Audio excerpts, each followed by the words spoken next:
তো হ্যালো বন্ধুরা, আজকে আমি চলে এসেছি সকাল সকাল আমাদের মাঠে আমাদের জমি চাষ করার জন্য। তো ধানের জন্য আমরা চাষ করার জন্য এসেছি। আমাদের জমিটা শুকনোতে এক চাষ দিয়ে দিলাম, এবার জল ছেড়ে দেবো আমরা 10-12 দিন পরে, দিয়ে ধানটা লাগিয়ে দেবো 15 দিনের ভিতরে। তো দেখতেই পাচ্ছ বন্ধুরা, আজকে আমরা শুকনোতে চাষ মারছি এবং অনেক ঘাস বেরিয়ে গেছে, ওই জন্য অনেক সমস্যা, তাই জন্য একটা করে চাষ মেরে দিলাম। তো বন্ধুরা, আমার কাছে আছে সুরাজ 855 টু হুইলার গাড়ি।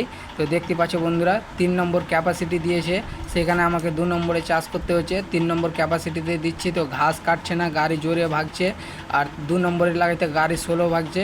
তো বন্ধুরা, তোমরা একটু অবশ্যই কমেন্ট করে বলো যে এই সুরাজ গাড়ি 5 স্টার গাড়িতে কত লিটার তেল যেতে পারে 1 বিঘায়, এবং ঘন্টাতে কত যেতে পারে।